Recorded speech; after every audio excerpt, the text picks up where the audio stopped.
بسم الله الرحمن الرحيم لا إله إلا الله محمد رسول الله. There is no God but Allah. Muhammad is his messenger. إخلاص. السلام عليكم ورحمة الله. الحمد لله رب العالمين والصلاة والسلام على رسول الله وبعد. Inshallah, as the brother said, I'm from the Jewish faith. I wasn't prepared to give this talk, so you have to bear with me, and it's inshallah it'll probably be extremely short. But I was brought up in a Jewish household. My mother is Jewish, and all my family from my mother's side are Jewish. From my father's side, they are Christian, although non-practicing. Although I did not practice the Jewish religion strongly, I thought, yes, I'm a Jew. I'm told I'm going to go to paradise. This is what the Jews believe. We are the chosen people of God. Can you make it a bit louder? As Jews, we believe we are the chosen people of God. No other people are entitled to this. We believe all the messengers have been sent to the Jews. I used to laugh at my friends who were Christians. I thought, yes, we killed your God. I used to laugh at these people.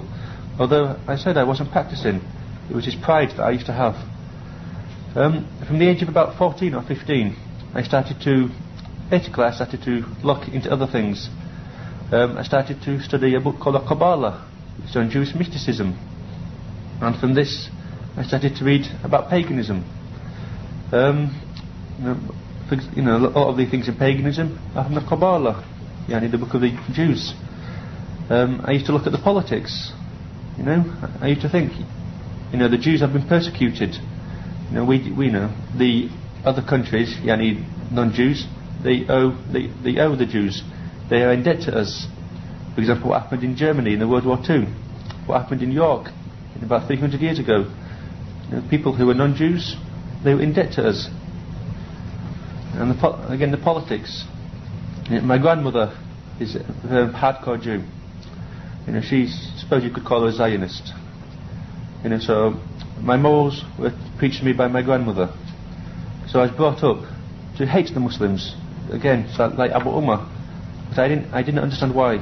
I was just told it, and I said yes, okay. But when I left school, finished my A-levels, I started reading.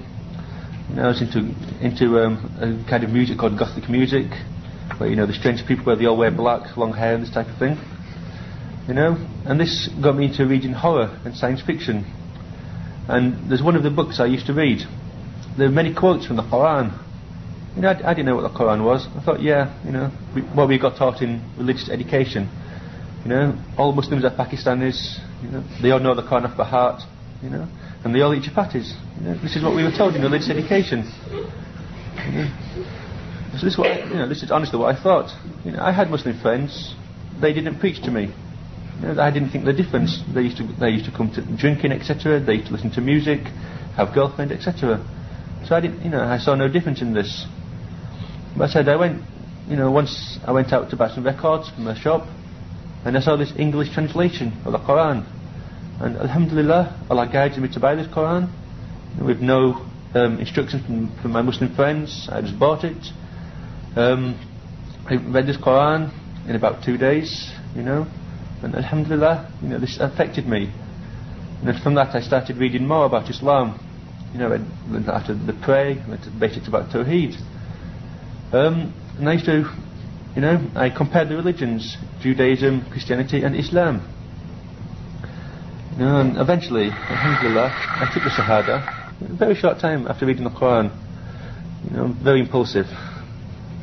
So after taking the Shahada, I was living close to my mother at the time, but in a different house. My mother she cut off the relations with me. And although she isn't practicing, and she even eats pork, so that's how unpracticing she is, he disowned me. One of my brothers, I have two brothers older than me. One of them has declared himself as an atheist, and the other one calls himself a pagan. She accepts them. So I think, because it is Islam, this installs, the hatred comes out. And ever since taking my shahada, my grandmother, she started practicing her religion a lot more strongly. And it's saying extremely bad things about Islam. So this is the attitude, and alhamdulillah, Allah guided me away from this. The things in the Quran that affected me, there's a number of things. For example, what Allah tells us about the Anbiya, the prophets, alayhi salam. When you compare the stories, for example, in the Torah, we believe that God rested. A'udhu billah. We also believe that God apologized to the people for doing things for punishing the people. We believe that God wrestled with the prophets and lost. Let's say, but when I took shahada, my mother, she disowned me. My stepfather, he said, I can't be Muslim. I asked him why. He said, because you're not Pakistani. This is what my family believe. So alhamdulillah, Allah guided me to the truth. When I first became Muslim, I had been Muslim for just over 2 years. I was extremely complacent on the deen. So yeah, I'm Muslim. Alhamdulillah, I prayed 5 times a day, but that was about it. I carried on listening to music, and I was working in an establishment serving alcohol. I just carried on like this. Alhamdulillah. Some brothers approached me, gave me some literature. It made me think. If I am Muslim, then I should live up to this. Just because one is called Abdullah or Muhammad or Fatima, etc., this does not mean you're going to go to paradise. This is the mistake that the Jews make and the Christians. We have to earn paradise, through our aqidah, through our belief, and through our actions from the Sunnah. And inshallah, it's a very short talk, but basically that's it. Jazakumullah khair.